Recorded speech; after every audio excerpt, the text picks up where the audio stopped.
The T-Mobile Cellspot status light blinks orange due to several common causes, including software loading errors, network activation errors, weak internet connections, non-licensed locations, and overheating. To resolve this issue, several solutions can be applied. Updating the software is a good starting point, which can be done by turning off and unplugging the device for 5 seconds, then turning it back on. Alternatively, holding the reset button for 5 seconds will automatically update the software. Re-registering the network address is also an option, following the procedure outlined in the user manual, and then restarting the device 2 hours later.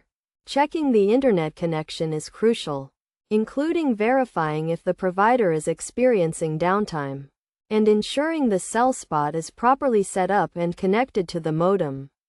If the device is not in a licensed location, relocating it to a licensed area or returning it to T-Mobile is necessary. Additionally, placing the device in a cooler location with a constant flow of air can help prevent overheating. By trying these solutions, the issue of the T-Mobile Cellspot status light blinking orange can be resolved.